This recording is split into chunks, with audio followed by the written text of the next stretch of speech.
No attorney, the judge asked me. The courtroom smelled like old paper-burnt coffee and floor polish. It was one of those county courtrooms that hadn't changed much since the 1980s. Brown wooden benches, buzzing fluorescent lights, an old American flag standing beside the judge's bench. My younger brother Daniel leaned back in his chair and laughed loud enough for everyone to hear. She can't afford one. A couple people in the gallery smirked. My father nodded proudly beside him like Daniel had just said something clever. I stood alone at the defense table wearing an old beige coat I'd bought years ago in Norfolk after my husband died. I could feel every eye in that room studying me, judging me. A 63-year-old widow with gray streaks in her hair and no lawyer. Easy target. The judge adjusted his glasses and looked at me again. Ma'am, this is a serious civil proceeding involving inheritance fraud allegations. Are you certain you wish to represent yourself? Daniel chuckled under his breath. She always was stubborn. I looked at my brother for a long moment. Funny how age changes faces but not character.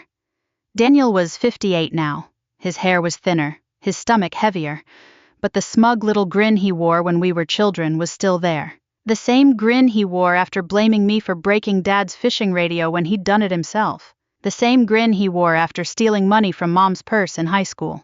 The same grin he wore now. I slowly removed my coat and folded it neatly over the table. Then I looked directly at their attorney. Who signed your security clearance? The courtroom went silent.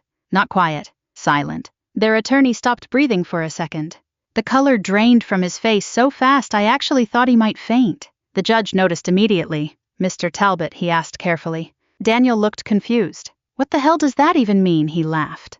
But his attorney wasn't laughing anymore. He stared at me with the exact same expression I'd seen on young naval officers years ago when they accidentally opened the wrong classified file. Fear mixed with recognition. I sat down calmly, and for the first time that morning nobody in that courtroom looked at me like a helpless old woman.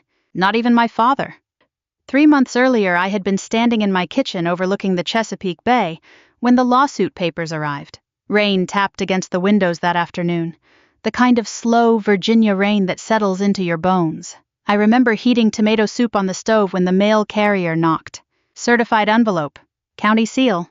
Inside was a lawsuit filed by my own brother accusing me of manipulating our late mother into changing her will while she suffered from dementia. I must have read the papers 6 times. My hands didn't even shake at first. That came later. After 40 years working around military investigations, you learn to stay calm during shock. Your body delays the reaction until it's alone. I sat at my kitchen table until sunset, staring at Daniel's signature at the bottom of the complaint.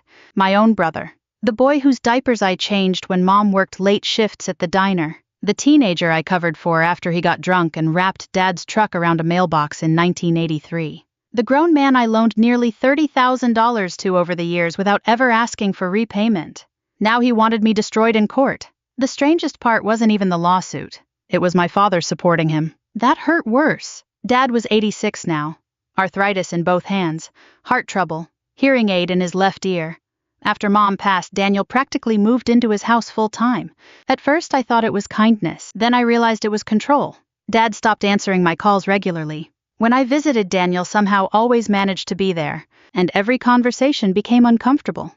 You sure stayed gone a long time, Dad told me once while staring at the television instead of me. I'd stood there holding grocery bags in both hands like some unwanted guest. I was serving Dad. That was all he said. 40 years reduced to The truth is, my father never forgave me for joining the Navy. Not really. He came from an older generation. Korean War generation. Men who believed daughters stayed close to home. My mother understood me. Dad never did. When I enlisted in 1979, he acted like I'd abandoned the family. Meanwhile, Daniel stayed in Virginia close to home, close to Dad. That made him the good son. Didn't matter how many failed businesses he started. Didn't matter how much money disappeared over the years. Didn't matter how many lies Mom quietly covered for. He stayed. And in my father's mind, staying counted more than sacrifice. After my husband Frank died from pancreatic cancer 6 years ago, I finally retired from Naval Intelligence Logistics Consulting and came home for good. Not to fight. Not to prove anything. I just got tired of hotel rooms, government buildings, and lonely mornings. I thought maybe at 63 family mattered more than old resentments. I was wrong. The first sign came during Mom's final year alive. She started calling me late at night. Not emotional calls. Careful ones. Quiet. Daniel's handling the finances now, she whispered once. I remember sitting on my porch listening to frogs down by the water. Okay. He gets upset when I ask questions. Something in her voice bothered me. Fear. My mother was never fearful. Another night she called asking if property taxes could really increase that much in 1 year. I checked county records the next morning. They hadn't. That was the moment I started paying attention. But by then Mom's health was failing fast. And Daniel controlled almost everything around her, including access. The last Thanksgiving before she died still haunts me. Mom looked exhausted sitting at the dinner table. Dad barely spoke to me. Daniel spent the entire evening talking about how hard caregiving had been for him, like he was campaigning for sainthood. Then Mom reached under the table and squeezed my hand. Tiny gesture. Weak fingers, but deliberate. When I looked at her, she gave me this look I still can't explain properly. Almost like apology. Almost like warning. 3 months later, she was gone. And 2 weeks after the funeral, Daniel filed the lawsuit. I remember sitting alone afterwards, staring at the Chesapeake water outside my window, thinking something I never thought I'd think about my own family. This lawsuit was never about money. It was punishment. Punishment for leaving. Punishment for succeeding somewhere they couldn't follow. Punishment for becoming someone my father never understood. And sitting there in that courtroom now, watching Daniel grin across the aisle while Dad silently approved, I realized something else. They truly believed I would stand there defenseless. They had no idea who I used to be. The silence inside that courtroom lasted maybe 3 seconds, but it felt much longer. Their attorney, Richard Talbot, slowly lowered the folder in his hands and stared at me across the room like he was trying to place a face from a nightmare. Judge Holloway noticed immediately. Mr. Talbot, he repeated. Talbot cleared his throat. Your Honor, I'd like a brief moment with my client. Daniel looked irritated. For what, she's bluffing.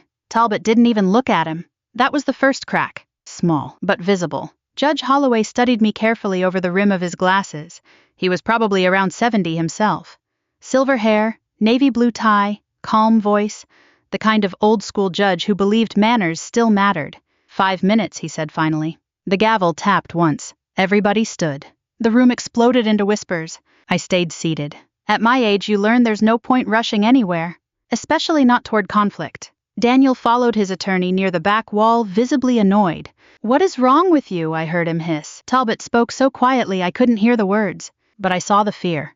And fear has a language of its own. My father remained seated on the wooden bench behind Daniel's table. His shoulders looked smaller than I remembered. Old age had finally caught him over the last couple years.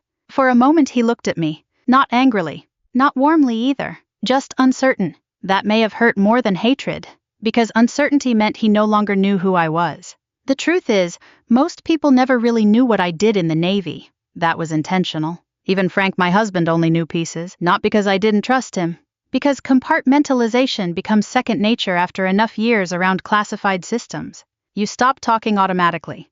You learn silence the way normal people learn small talk. Back in the early 1980s, when I first entered Naval Intelligence Logistics Support, I was mostly handling transportation authorizations, secure communications routing, and contractor documentation. Boring on paper. That's how government work usually looks from the outside. But over time, I moved into security compliance investigations involving defense contractors and overseas supply coordination during the Gulf War years. Nothing glamorous. No Hollywood nonsense. Mostly long nights, bad coffee, endless reports, and people lying about money. People think intelligence work is guns and car chases. Most of it is paperwork. Very dangerous paperwork. One missing signature can compromise an operation. One dishonest contractor can cost lives. I learned early that corruption rarely looks dramatic at first. Usually it starts with somebody quietly changing numbers nobody expects others to check. That lesson stayed with me long after retirement, including when I started noticing strange financial patterns around my mother's accounts. Talbot approached the bench after recess ended. His voice sounded tighter now. Your Honor, before proceeding, I would request clarification regarding the defendant's prior federal affiliations. Daniel groaned loudly. Oh, come on. Judge Holloway folded his hands. Ms. Whitaker. I opened my leather folder slowly and removed a sealed document packet. 20 years ago, those packets used to travel inside locked diplomatic cases. Now they mostly sat untouched in my filing cabinet beside old tax returns and insurance papers. Funny how ordinary classified history becomes after retirement. I handed the packet to the bailiff. The judge opened it carefully. His expression changed almost immediately. Not shock. Recognition. Professional recognition. The kind older servicemen sometimes give each other at airports without saying a word. Daniel looked around impatiently. What is this seriously? Nobody answered him. Judge Holloway continued reading silently for nearly a minute. The courtroom had become so quiet I could hear the fluorescent lights humming overhead. Finally, the judge looked up. Ms. Whitaker, he said carefully, you previously held federal clearance authorization connected to naval intelligence compliance operations. Yes, Your Honor. Until your retirement in 2018. Yes. Talbot looked physically uncomfortable now. Daniel laughed nervously. So what, she shuffled military paperwork for 30 years. The judge did not smile. And that bothered Daniel. You could see it. Because men like my brother survive on reading social signals. The second the room stops validating them, they panic. Dad shifted uneasily on the bench. His eyes moved between me and the judge. Confusion spreading slowly across his face. I almost pitied him. Almost. The truth was, my father built an entire emotional version of me over 40 years. A selfish daughter who left home chasing career ambitions. A woman who chose government work over family dinners. A sister who disappeared during birthdays and anniversaries because work came first. He never understood that missing holidays wasn't ambition. It was duty. Sometimes we were activated without notice. Sometimes travel restrictions prevented communication. Sometimes operations overseas became unstable overnight. You learn not to explain. You simply go. And eventually people stop asking where you've been. Frank understood better than anyone. He was Coast Guard before becoming a civilian harbor inspector. Quiet man, good man. We met in Norfolk in 1987. He once told me people only understand sacrifice when they can see it. That stayed with me, because invisible sacrifice confuses people, especially family. Talbot finally cleared his throat again. Your Honor. My firm had prior indirect interaction with an investigation tied to Miss Whitaker's office during a contractor audit in 1994. Daniel blinked. What does that mean? Talbot hesitated. It means I recognize her credentials. For the first time all morning, Daniel stopped looking confident. Not scared yet, but unsettled. Judge Holloway leaned back slowly. Interesting. I could feel eyes all over the courtroom now. Curiosity replacing mockery. But I didn't feel triumphant. That's the strange thing people misunderstand about revenge. Real revenge rarely feels exciting. Mostly it feels exhausting, especially when family is involved. The judge reopened the inheritance file. Now, he said calmly, let us continue regarding the allegations of financial manipulation against Ms. Whitaker. Daniel straightened quickly, eager to regain control. Yes, Your Honor. My mother was confused near the end. My sister isolated her and pressured her into changing the will. I looked directly at my brother. When exactly did Mom become confused, Daniel? He frowned. What? You said she was mentally compromised. She was. I nodded slowly. Then why did you allow her to sign 3 separate refinancing documents 6 months earlier? The room went still again. Daniel's face tightened instantly. Tiny reaction, but enough. Talbot closed his eyes briefly, like a man realizing the floor beneath him might collapse. Dad looked confused. Refinancing, he muttered softly. Daniel turned around too fast. Dad, don't worry about that. But now Judge Holloway was paying very close attention. What refinancing documents, he asked. I opened another folder, and that was the moment I realized something important. Daniel came into this courtroom expecting humiliation. He never expected resistance. Worse, he never expected documentation. Judge Holloway removed his glasses slowly. What refinancing documents? I slid the papers across the table toward the bailiff. The courtroom had changed completely now. Earlier, people looked at me like I was some lonely widow about to lose everything. Now nobody moved. Nobody whispered. Even Daniel noticed it. And he hated it. These documents, I said, calmly show that 6 months before my mother passed away, my brother helped her refinance a portion of the family property. Dad frowned from the gallery bench. Refinance. Daniel turned immediately. It was temporary, Dad. But his voice cracked slightly. That tiny crack told me everything. Judge Holloway studied the paperwork carefully. Mr. Whitaker, he said, these forms carry your mother's signature. Yes, Daniel answered quickly. She agreed to it. I folded my hands together. Then, she was mentally competent enough to sign loan agreements worth over $200,000. Daniel's mouth opened, closed again. Talbot looked physically ill now. I almost felt sorry for him. Almost. Because Richard Talbot wasn't the villain here. He was a lawyer who walked into court believing he represented a bitter inheritance dispute between siblings. Instead, he'd discovered he might be sitting beside financial fraud. There's a difference. A dangerous one. Dad leaned forward slowly. What loan? Daniel's irritation flared immediately. Dad, I told you already it was for the business. What business? Judge Holloway asked. Daniel hesitated. The marina expansion. I nearly smiled. There never was a marina expansion. Just another failed investment Daniel tried hiding from the family. Over the years, my brother cycled through business ideas the way some people cycle through diets. Boat repair, landscaping, vending machines, used RV sales. Every single one collapsed under debt. And every collapse somehow became somebody else's fault. Bad economy, bad partners, bad timing. Never Daniel. Never his gambling. Never the quiet loans. Never the missing money. Mom covered for him most of her life because she couldn't bear conflict. Dad covered for him because he believed sons deserved second chances longer than daughters did. But age changes things, especially desperation. I looked at the judge again. Your Honor, I'd also like entered into evidence county tax payment records for the property over the last 4 years. Talbot rubbed his forehead hard. Daniel muttered, "Oh my God." The bailiff handed the documents to Judge Holloway. The judge's eyebrows lifted slightly. These payments came from your personal account, Ms. Whitaker. Yes. Dad stared at me. You paid the taxes. I nodded once. Daniel jumped in immediately. She only did that to manipulate Mom. I turned toward him slowly. No, Daniel. I did it because the county was preparing lien notices. That landed hard. Dad's face strained. What? The old man looked genuinely shaken now. I hated seeing it. No matter how angry I'd been over the years, he was still my father. And old age makes betrayal look crueler somehow, especially when confusion enters the picture. Judge Holloway's tone sharpened. Mr. Whitaker, was your father aware the property faced tax delinquency concerns? Daniel avoided eye contact. It wasn't serious.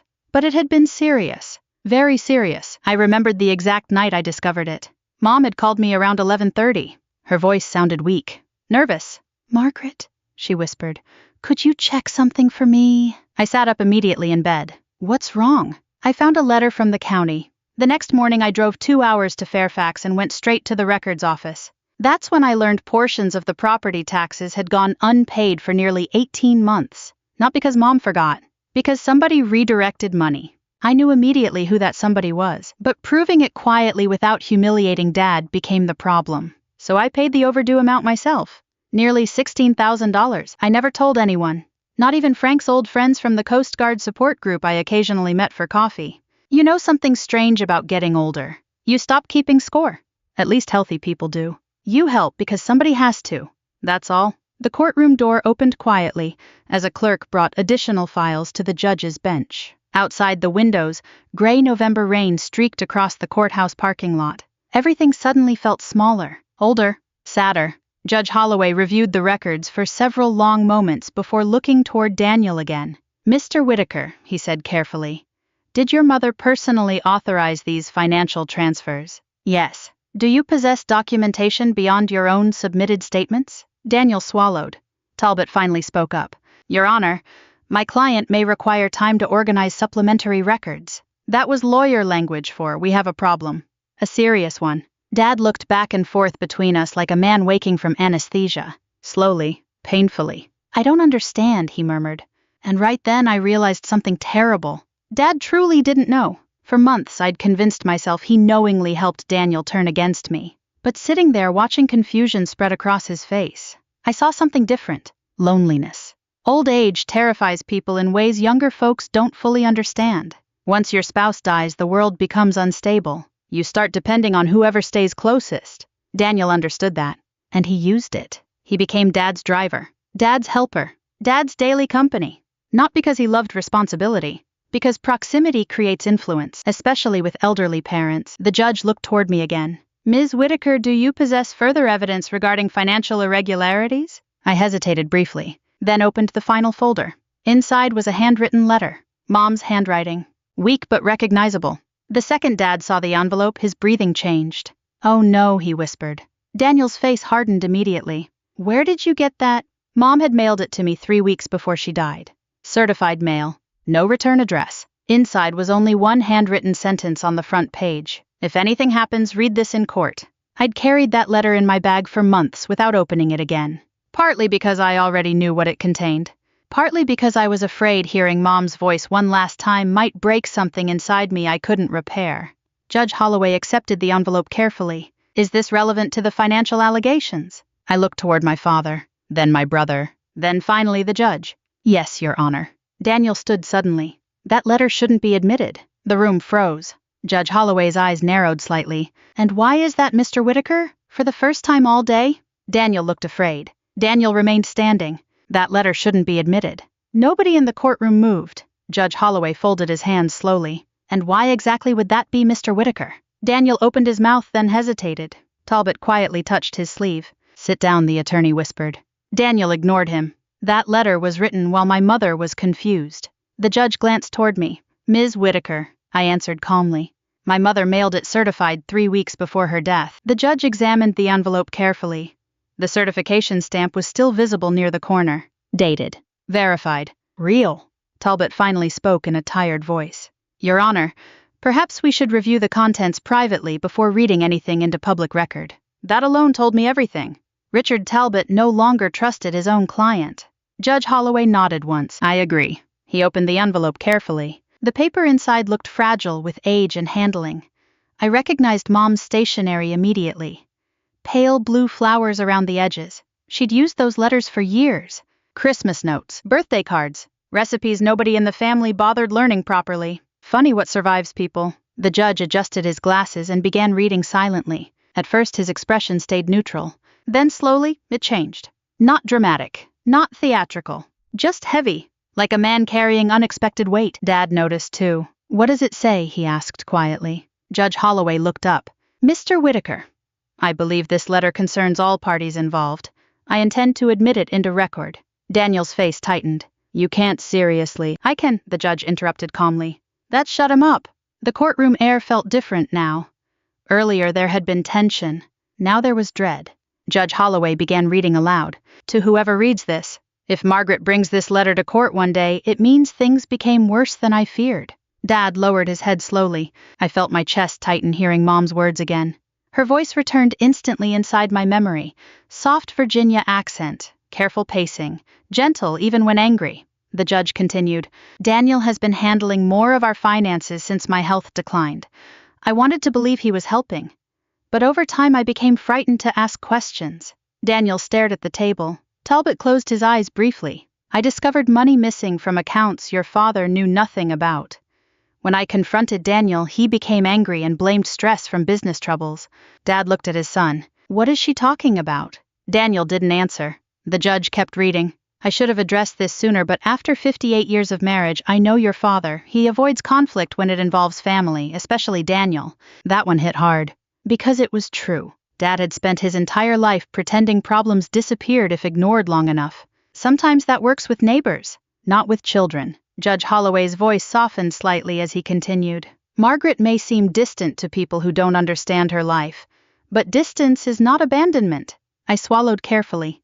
The room remained completely still. Her work required silence. More silence than most families could tolerate. But she served this country honorably for decades while expecting nothing in return from any of us. Dad's hands began trembling. She missed holidays because duty called her away. She missed birthdays because other families needed their sons and daughters protected too. I looked down at my folded coat resting beside me. Suddenly I remembered another courtroom. Different year, different building. A military contractor hearing involving missing navigation equipment during the Gulf War buildup. 3 straight days awake. 2 sailors nearly killed because somebody altered procurement records. That investigation changed my career permanently. But while I sat in secure rooms halfway across the world, my family back home simply thought Margaret skipped Thanksgiving again. Invisible sacrifice. Frank was right. People rarely understand what they cannot see. The judge continued reading Mom's letter.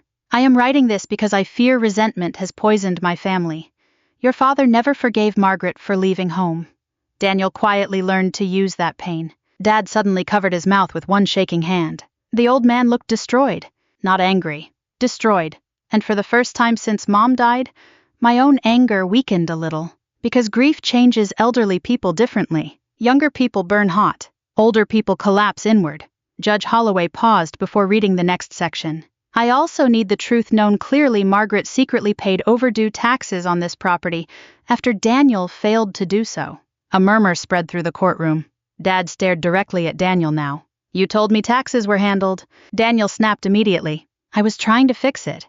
With what money? I asked quietly. He glared at me, and suddenly I saw it. Not arrogance, panic, pure panic. People like Daniel survive through momentum. As long as nobody stops them, they keep spinning stories faster than others can question them. But once truth enters the room, everything collapses quickly. Judge Holloway resumed reading. I love both my children, but love without honesty destroys families slowly. Daniel needs help, not excuses. That line broke something inside Dad. He bent forward suddenly, elbows on his knees, face buried in his hands. I had not seen my father cry since his own father died in 1972. Not at funerals, not after heart surgery, not even after Mom passed. But now quiet tears slipped through his fingers inside that courtroom. Nobody looked away. Even Daniel seemed shaken seeing it. The judge finished the final paragraph softly. If this family still has a chance after I am gone, it will only happen when truth becomes more important than pride. Silence filled the room again. Heavy silence. The kind older people understand well. The silence after hospitals, after funerals, after marriages fail quietly. Judge Holloway folded the letter carefully and removed his glasses. Dad finally looked up at me. His eyes were red. I didn't know he whispered. 3 simple words. But after 40 years of distance, they felt enormous. Daniel stood abruptly. She manipulated Mom into writing that. But even he sounded uncertain now. Talbot spoke before anyone else could. Daniel, stop talking. No, Mr. Whitaker. No professional distance anymore. Just exhausted honesty. Daniel stared at his own attorney in disbelief. What? Talbot rubbed his face slowly. Then he said the sentence that changed everything. You never told me about the taxes. Daniel said nothing. You never told me about refinancing against the property either. Still silence. And you definitely never mentioned a handwritten statement from your mother warning about financial misconduct. Dad looked at Daniel like he no longer recognized him. The old man's entire body seemed smaller somehow. Fragile. Judge Holloway leaned forward carefully. Mr. Whitaker, I strongly advise complete honesty from this point forward. Daniel finally looked at me. Not smug, not superior, just cornered. And in that moment, for the first time in my life, my brother looked afraid of me. Daniel looked trapped. That was the only word for it. Not angry anymore, not confident. Trapped. The courtroom that had once felt so comfortably under his control had turned into something dangerous. Every pair of eyes now watched him the same way people watch a bridge after hearing the first crack. Carefully, cautiously. Judge Holloway folded his hands together. Mr. Whitaker, he said calmly, this court is now concerned about possible financial misrepresentation involving estate assets and property liabilities. Daniel rubbed both hands over his face. You're blowing this out of proportion. Talbot gave a dry laugh under his breath. That surprised even me, because lawyers like Richard Talbot usually protected appearances until the bitter end. But not anymore. Not once he realized he'd been dragged into something ugly. Daniel Talbot said quietly, "Stop treating this like an argument at a family barbecue." My brother stared at him. "You're supposed to be on my side." "I'm your attorney," Talbot replied, "not your accomplice." That landed hard. Dad looked physically sick. The old man's hands trembled against the wooden bench beside him. Suddenly he looked every bit of his 86 years. I hated that part most. Not the lawsuit. Not the humiliation. Watching age collide with betrayal. There's something deeply cruel about elderly people discovering the people they trusted most have lied to them, especially when grief already weakened them first. Judge Holloway turned toward Daniel again. "I'll ask directly. Did you use portions of the family property as collateral for personal business debt without fully informing your father?" Daniel's jaw tightened. "It was temporary." "That is not the question." Silence. Finally, "Yes." Dad inhaled sharply, like someone punched him. The judge continued. "Did your mother express concerns regarding missing funds before her death?" Daniel looked toward the ceiling briefly, then nodded once. "Yes." Dad whispered, "Oh my God." I closed my eyes for a moment. Not from satisfaction, from exhaustion. Because the truth is, I never wanted this moment. People imagine revenge feels triumphant. Most of the time it just feels sad, especially inside families. Judge Holloway's voice remained steady. "And did you knowingly allow this court to proceed under allegations that your sister manipulated your mother financially?" Daniel snapped immediately. "She did manipulate her." "How?" "She turned Mom against me." There it was. Not money. Not inheritance. The real wound. Judge Holloway leaned back slightly. "How exactly?" Daniel looked at me for the first time in several minutes, and suddenly years of bitterness came pouring out of him. "She always acted better than everyone else." I said nothing. "She leaves town, joins the military, disappears for decades, and suddenly everybody treats her like some hero. Dad looked stunned hearing him say it aloud. But I wasn't surprised. I'd heard versions of it my whole life. Daniel stood slowly, his voice cracked now with something deeper than anger. You know what it was like growing up here after she left? Nobody answered. She got letters from officers and commanders and government people. Mom framed her Navy photos in the hallway like she was some celebrity. His breathing became uneven. And me, he laughed bitterly. I was just the son who stayed home. Talbot watched silently. Even the judge allowed him to continue. Because sometimes courts accidentally become confessionals.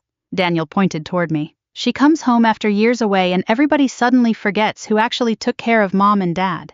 You stole from them, I said quietly. That stopped him cold. His face twisted instantly. I borrowed money.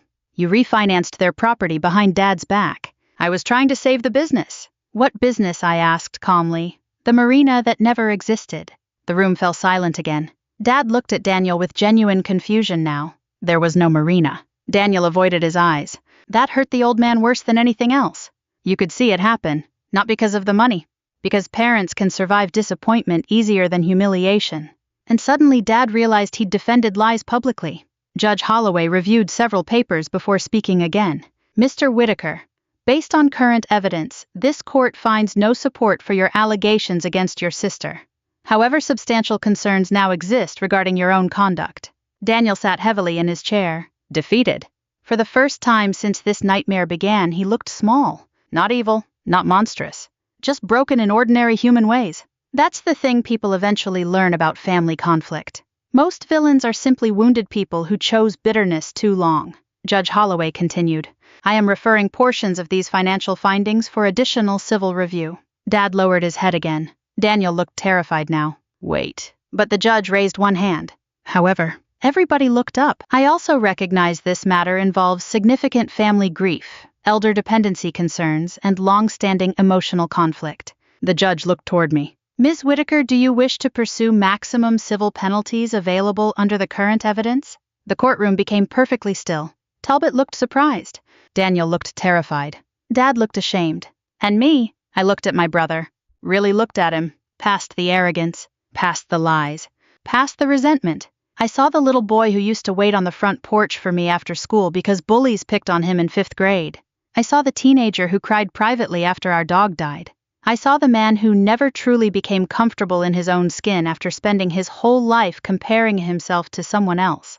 Bitterness had rotted him slowly. But underneath it, he was still family. I took a slow breath. Then I answered, No, Your Honor. Daniel blinked. Talbot stared at me. Even Judge Holloway looked surprised. I folded my hands quietly. My mother wanted the truth known, I said, not destruction. Dad started crying again, openly this time. No attempt to hide it. The sound nearly broke my heart. Daniel looked at me with total confusion. Why would you do that? He whispered. Because despite everything, I was tired. Tired of funerals, tired of resentment, tired of old wounds surviving longer than love. I looked at him steadily. Because somebody in this family needs to stop the bleeding. Nobody spoke after that. Not for a long time. Then finally Daniel lowered his eyes, and for the first time since childhood, my brother could not look me in the face. 3 weeks after the court hearing, the Chesapeake Bay finally started looking like winter.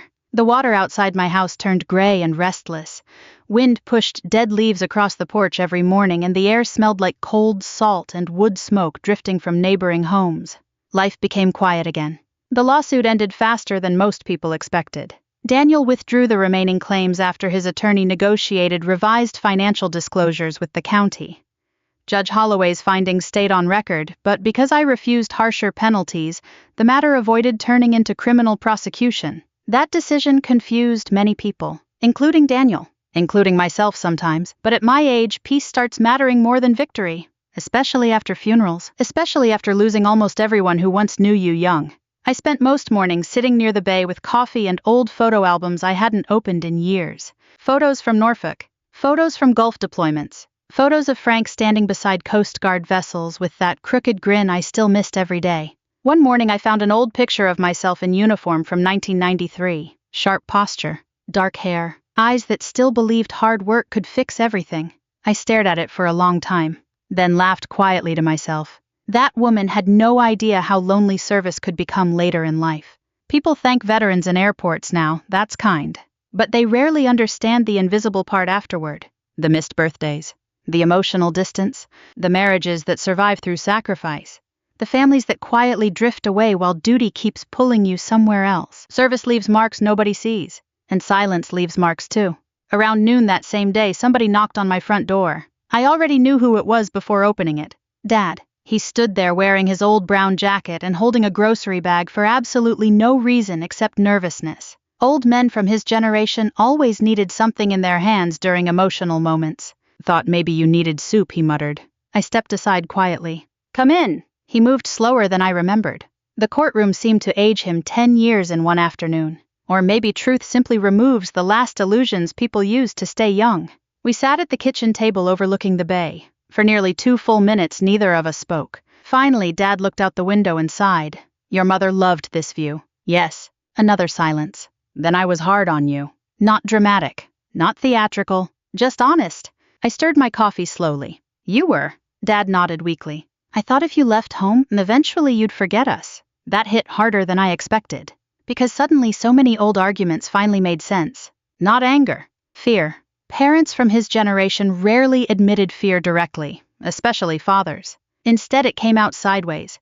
Criticism. Distance. Pride. I never forgot, I said quietly. Dad rubbed his arthritic hands together. I know that now. The old man looked around my kitchen carefully. Framed photos, navy plaques packed away quietly near the bookshelf. Frank's old Coast Guard cap hanging beside the door. You really did all that stuff, he asked softly. I almost smiled. What stuff? All those years overseas, security work, investigations. A little. Dad shook his head slowly. You never talked about it. I wasn't supposed to. Another long silence settled between us. But this one felt gentler. Healing silence. Not hostile silence. Finally, Dad asked something he'd never asked me in 40 years. Were you scared? I looked down at my coffee cup. Sometimes. Not during emergencies. Not during investigations. Oddly enough, training handles those moments. The fear comes later. Hotels alone at night. Phone calls you can't return. Watching young sailors pretend they aren't terrified before deployment. And funerals. So many funerals. Yes, I answered honestly, sometimes. Dad nodded slowly like he was finally meeting his daughter for the first time. I'm sorry, he whispered. Simple words. Late words. But real. At our age, real matters more than perfect. The knock at the door came unexpectedly around 20 minutes later. Dad looked confused.